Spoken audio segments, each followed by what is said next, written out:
Hi guys! So welcome back sa ating panibagong video about SPayLater na naman to at saka is loan. So sa Shopee pa din yung ating subject for today's content or video. Ayan. So guys, i-compare natin guys kung alin nga ba yung mas mababa yung interest, SPayLater ba o is loan. So i-check natin guys sa aking Shopee app.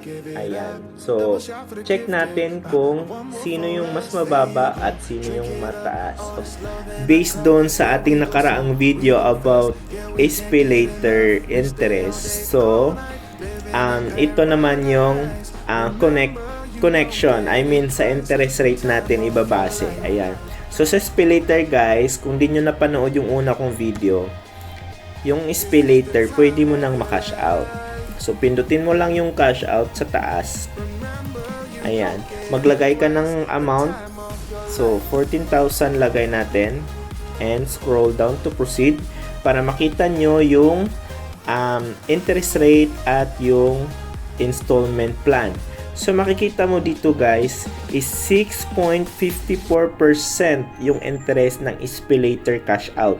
Yan. So mataas, 'di ba? Mataas yung SPayLater. So sa mga hindi pa nakakalam, maka-cash out na po yung SPayLater ninyo. So hindi niyo na kailangan ng trader, i-cash out niyo na lang agad para makuha nyo as cash. Ayan. So, once na nalagay na Shopee Pay balance, pwede mo nang i-disburse or i-send ulit sa inyong GCash.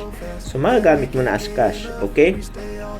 So, sa SPayLater guys, 6.54% yung monthly interest niya. Ayan.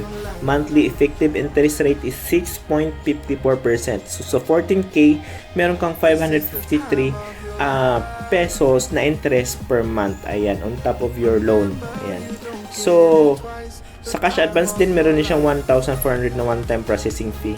Ayan. So, yun yung i-compare natin, guys. So, balik tayo doon sa ating dashboard kasi nakita natin yung SPayLater is 6.54% yung interest rate niya. Ayan.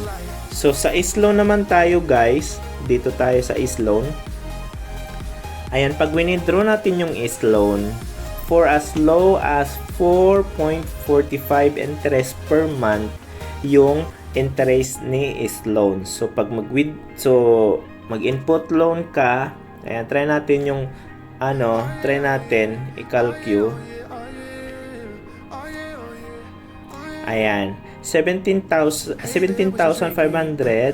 Ayan, yung recommend niya is 12 months and exclusive lower interest rate is 4.45%. So, yung kung hindi siya yung regular niya is 4.95. So, almost 5%. So, yung SPayLater is 6.54, di ba?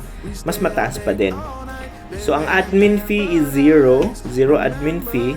So, makukuha mo agad yung 17,500 sa kabuuan. Wala siyang processing fee. Ito yung maganda sa is-loan. Walang processing fee. Ayan. So, yung monthly mo is, ayan, 2,272. So, depende na lang sa pipiliin mong months. Meron yung 12 months, 9 months, 6 months, 3 months. Ayan. So, pag pinindot mo yung withdraw now, marireceive mo siya sa Shopee Pay balance mo. Ayan. So, guys, now, alam nyo na kung gaano kalaki yung interest rate. Kukunin nyo ba?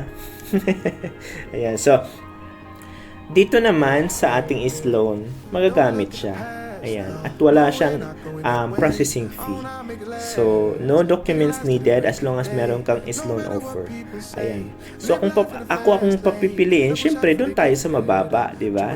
Sa 4.45% na interest rate kung wala tayong ibang choice. Di ba? Para lang to sa mga tao na wala talagang choice.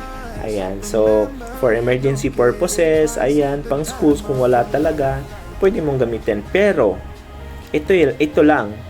Dapat magbayad ka on time before due. Huwag kang magpa-delay ng isang araw. Kasi, malaki yung interest rate na babayaran mo sa mga penalty, guys. So, make sure na makapagbayad on time. So, huwag lang tayo ng utang. Dapat marunong din tayo magbayad. So, yun lamang guys. Maraming salamat. Peace out! time of your life.